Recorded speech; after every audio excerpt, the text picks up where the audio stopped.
Nigeria agrees to a ceasefire with Boko Haram. But what about the kidnapped schoolgirls? We'll get an update from Abuja.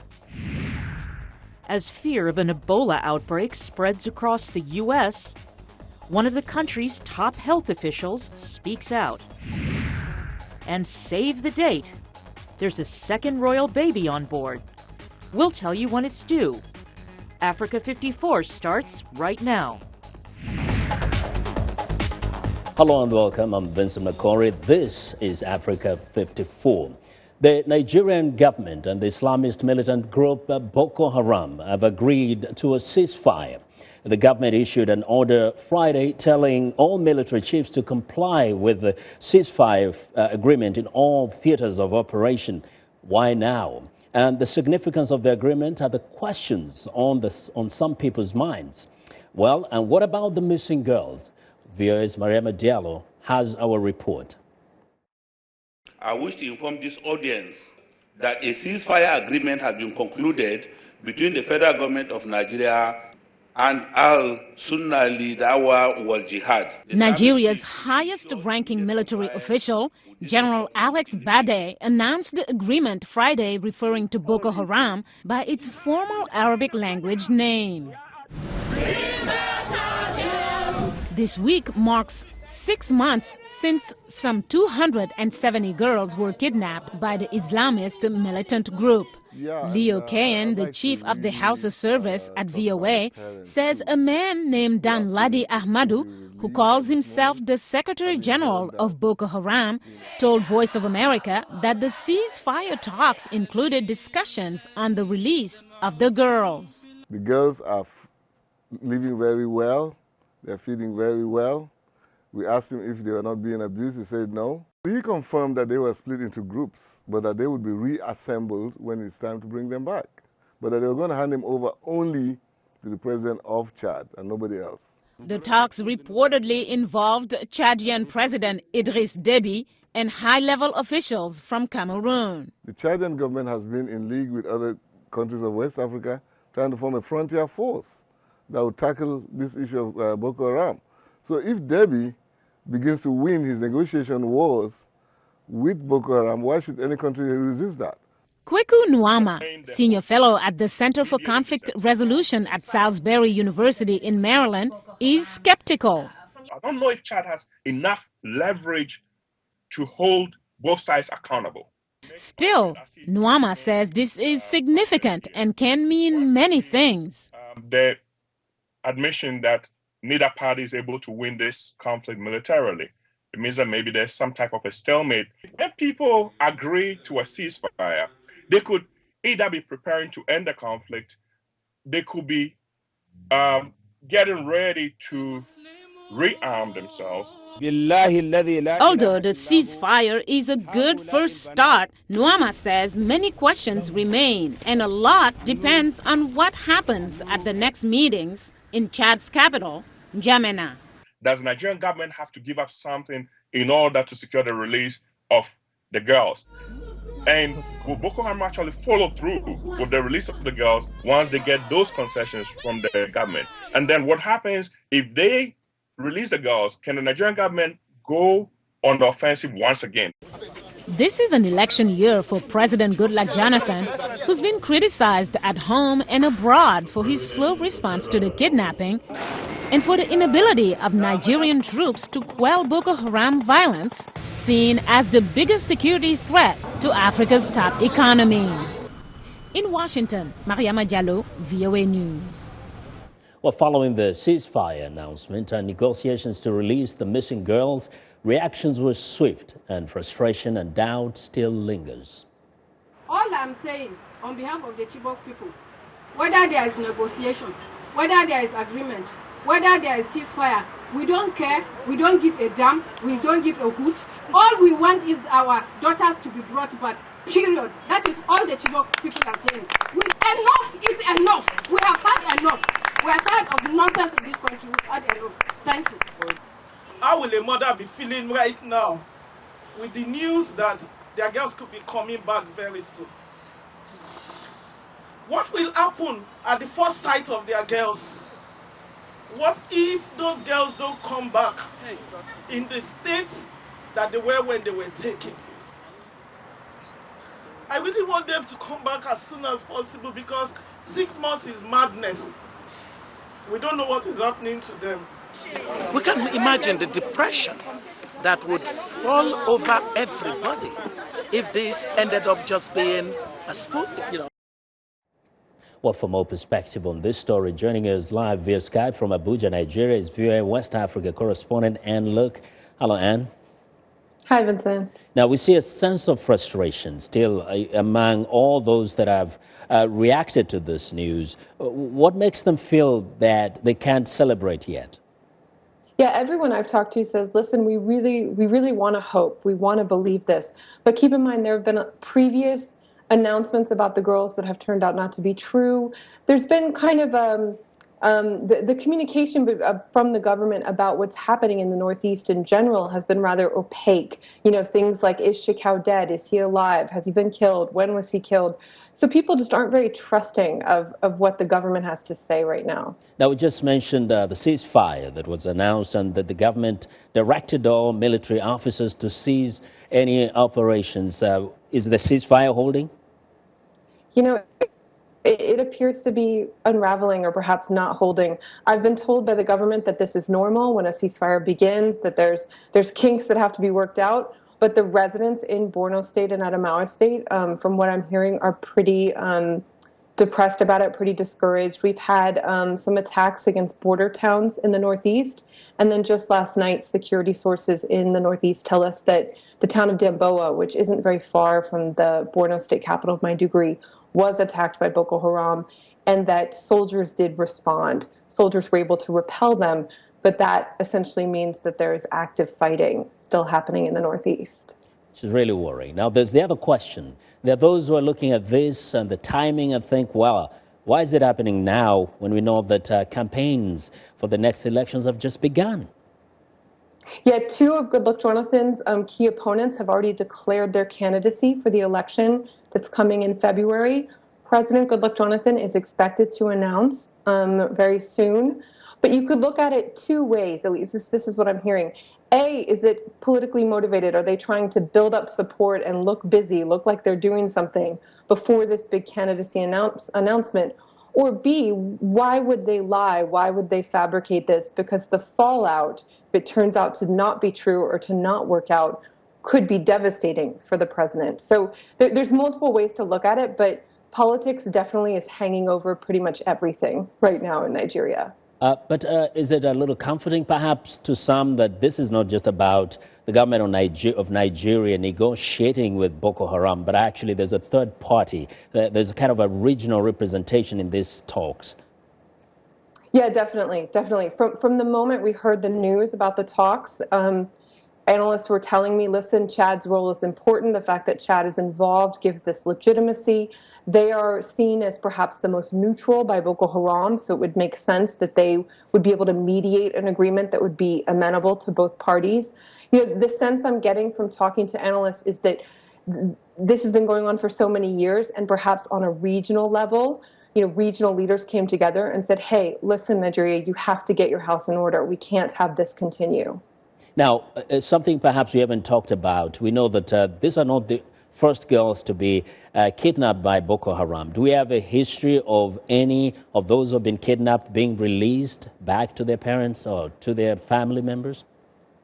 Yes, I've actually spoken with several people in the Northeast who work on helping these escapees and these women who have been able to be released. Some people, women and men, have been grabbed over the past year for ransom, and so their families have been able to buy them back. Others have been able to leave. There have been reports of women perhaps pregnant being abandoned by Boko Haram, being taken to towns and left there. So lots of scenarios, but yes, there have been women who've been able to escape. And actually, very quickly, has there been any talks of a possibility of exchange, say, of Boko Haram militants who have been arrested and detained, or perhaps even a ransom pay? That's one possibility we're hearing. The government is being pretty tight-lipped about what it would or would not consider for the girls. The only thing that they've told me is just, listen, everything is on the table. We're ready to solve this situation. So we'll see. Okay, thank you very much, Anne, for joining us today from Abuja. That's VOA's Anne Look reporting for us live via Skype from Abuja in Nigeria. Well, staying in Nigeria, the World Health Organization has declared the country free of the deadly Ebola virus on Monday after 6 weeks with no new cases. A huge achievement with lessons for countries still struggling to contain the outbreak. This year's Ebola outbreak, the worst on record, has killed over 4,500 people across the 3 most affected countries, Liberia, Guinea, and Sierra Leone. The first case in Nigeria was imported from Liberia to Lagos when a Liberian-American diplomat Patrick Sawyer collapsed at the main international airport in Lagos on July the 20th. It sparked fears of a scenario in which it might have become impossible to contain because of contacts are extremely difficult to trace. Now, America's top health official says it's unrealistic to expect every U.S. hospital to be able to care for an Ebola patient, but that health care facilities must be vigilant for possible cases. Anthony Fauci, the director of the National Institute of Allergies and Infectious Diseases, spoke one day after President Barack Obama warned against mass panic over the disease. VOA's Michael Bowman reports. A collective sigh of relief aboard a cruise ship that docked in Texas after a passenger tested negative for Ebola. A Coast Guard helicopter was dispatched to collect a blood sample from a woman who had handled specimens from America's first Ebola patient, Liberian Thomas Eric Duncan, who died earlier this month in Dallas. The episode points to mounting fears and evolving health protocols to deal with the virus. Last week, America's third Ebola patient, Dallas nurse Nina Pham, was transferred to the nation's premier health research facility, the National Institutes of Health near Washington, for treatment. NIH infectious disease specialist Anthony Fauci. I think this idea that every single hospital can take care of a seriously ill Ebola patient right now is just not true. We don't want to get people to think that any hospital, community hospital, is totally equipped to care for the patient. Fauci echoed President Obama's attempts to calm an increasingly alarmed American public. This is a serious disease, but we can't give in to hysteria or fear. Now, even one infection is too many. At the same time, we have to keep this in perspective. As our public health experts point out, every year thousands of Americans die from the flu. But a growing chorus of critics, including Republican and Democratic lawmakers, want stronger measures to isolate the United States from African nations where Ebola has killed more than 4,500 people. Congressman Fred Upton. I'm going to encourage the president to really put in a no-fly zone from that region of the world, particularly for folks trying to travel here on a visa. President Obama said stopping flights to and from West Africa could make the situation worse by disrupting the flow of supplies and health workers to affected regions and causing passengers to go through third countries and possibly evade screening for Ebola. Michael Bowman, VOA News, Washington. We want to know what you think about Africa 54 and the stories we cover. Join the conversation on Facebook and check out our headlines 24/7 on voaafrica.com. Coming up, the UN issues a warning about Somali food security. Stay with us.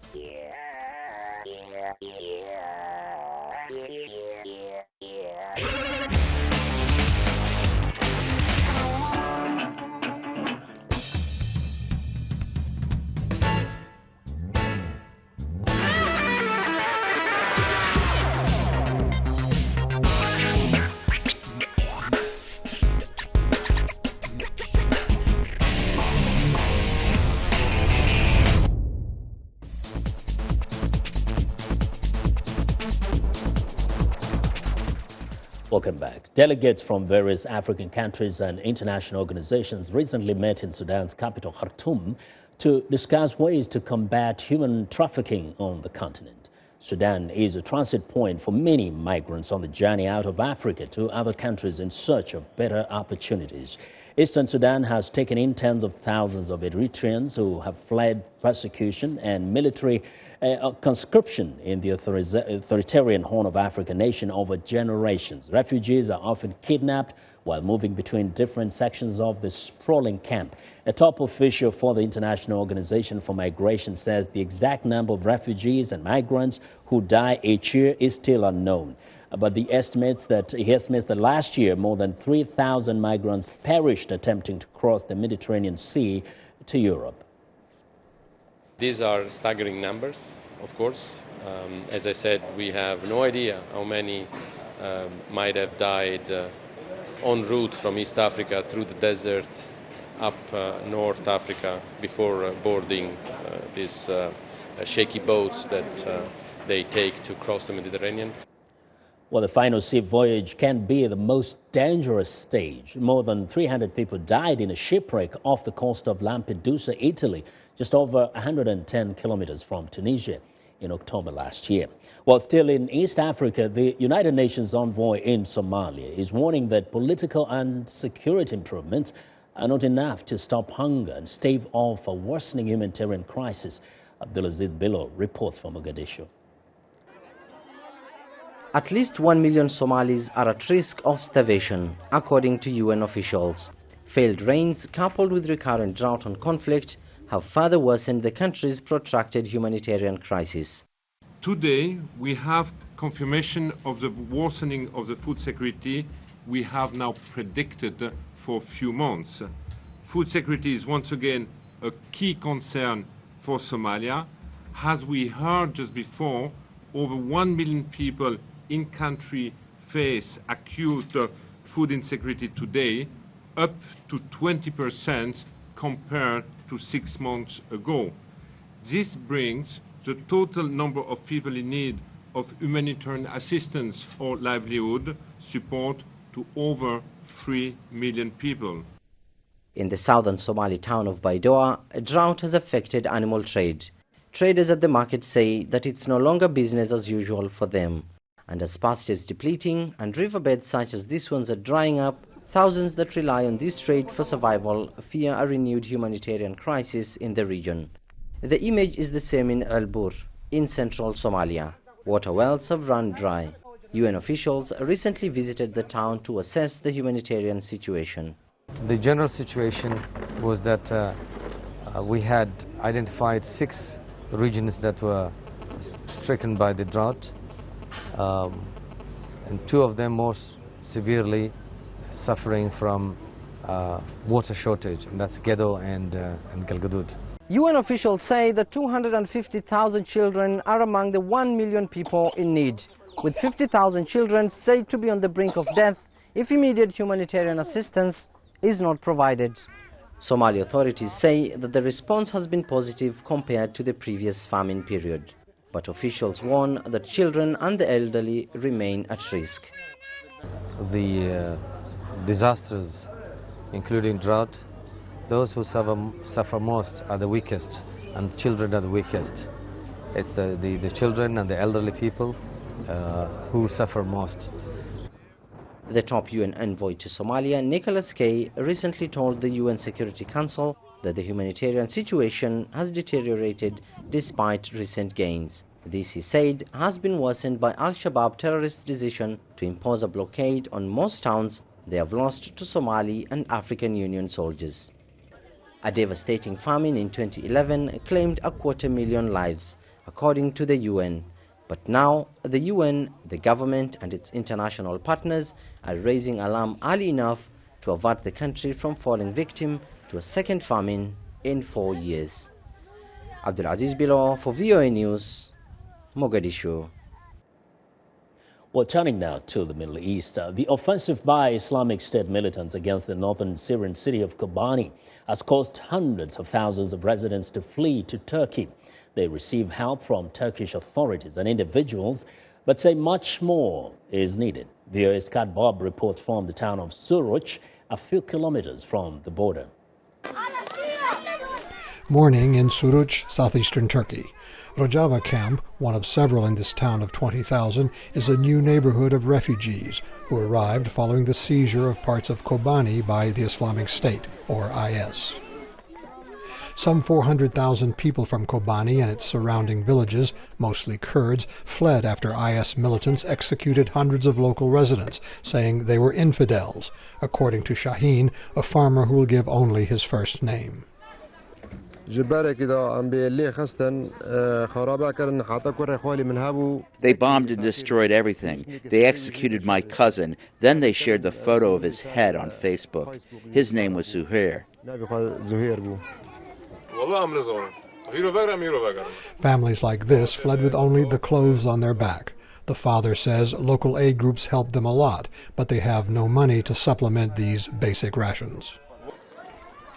Winter is coming, and the weather on this high plain is turning cold, especially at night, says Fadila, a mother of 5.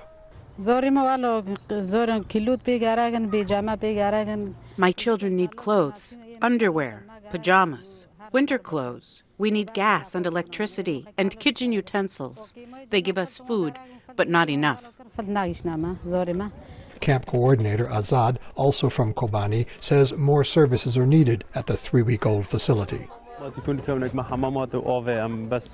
Medical services, toilets, water, no electricity. We give them what we can of food and some health services.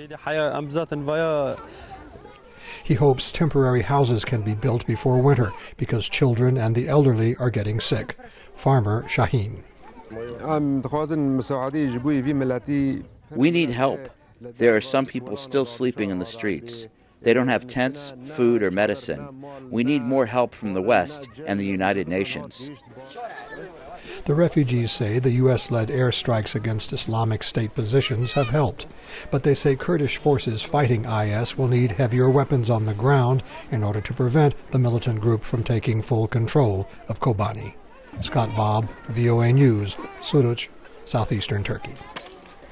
Well, still to come on Africa 54. An apology from U2 lead singer Bono. We'll explain why after the break. But first, a review of Monday's headlines.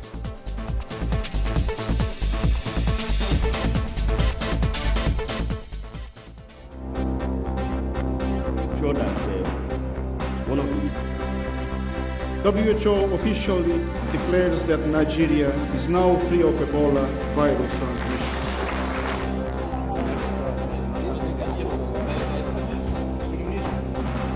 This is a serious and significant problem that we should not underestimate.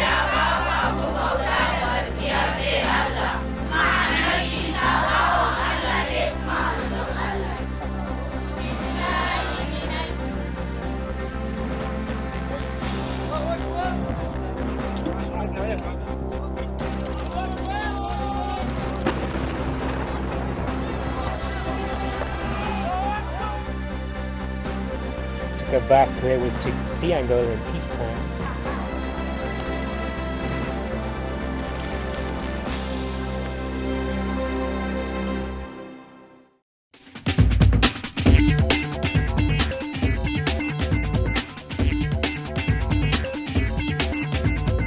Welcome back to Africa 54. Here's what's trending. The band U2 is making apologies to its now known fans. Now, during a Facebook question and answer chat, one iTunes user wrote, "Can you please never release an album that automatically downloads to people's playlists ever again? It's really rude." Bono responded, quote, "I'm sorry about that. I had this beautiful idea and we got carried away with ourselves. Apple gave the album away last month to the company's 500 million iTunes users. Apple says 33 million iTunes accounts holders accessed that free album." And speaking of Facebook and Apple, free lunches, dry cleaning, massages, and now frozen eggs? Well, Silicon Valley's biggest companies have long offered cushy packs to attract top talent and keep workers happy, logging scores of hours on the job. But beyond day-to-day luxuries, Facebook and Apple will now give up to $20,000 for infertility treatments, sperm donors, and even to freeze the eggs. Now, the fertility park is aimed at getting more women to join the ranks of the tech giants. And finally, England's Prince George will have a little brother or sister come spring. Prince William's office says Duchess Kate is expected to give birth to their second child in April, joining the very popular and chubby George. William, grandson of Queen Elizabeth and second in line to the throne, revealed last month that Kate was expecting. His office also confirmed that Kate is still suffering from acute morning sickness. Now, the condition has caused her to cancel a number of official engagements, and that is what is trending today.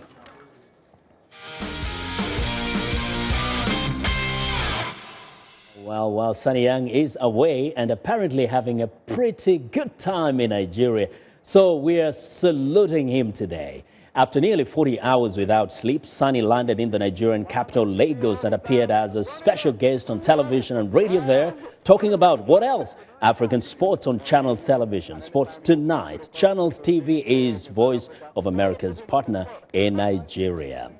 And we are very happy to be working with Channels. And over the weekend, Sunny Young was again whooping it up in Nigeria with his African colleagues and sports fans at Sports Radio 88.9 Brila FM. He will be back home to catch up on his sleep and in our Washington studio next week. Way to go, Sunny. Well, and that's our show for today. Be sure to watch Africa 54 on our website at voaafrica.com. For more news, tune in to VOA's evening radio show, Africa News Tonight at 1800 UTC, and in the mornings to Daybreak Africa between 0300 and 0600 UTC, Monday through Friday. Thanks a lot for watching. From all of us in Washington, have a good night. President Obama recently delivered a statement to West Africans in support of the international fight against Ebola. On behalf of the American people, I want you to know that our prayers are with those of you who have lost loved ones during this terrible outbreak of Ebola. Along with our partners around the world, the United States is working with your governments to help stop this disease. If you feel sick with a high fever, you should get help right away. Because with prompt treatment in a medical center, nearly half of patients can recover.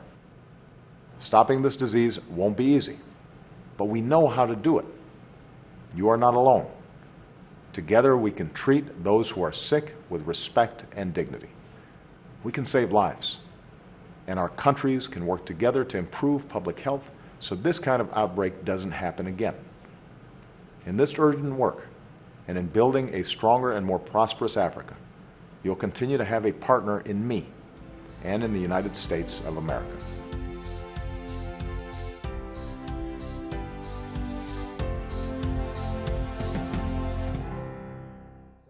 I'm glad, though, to hear that.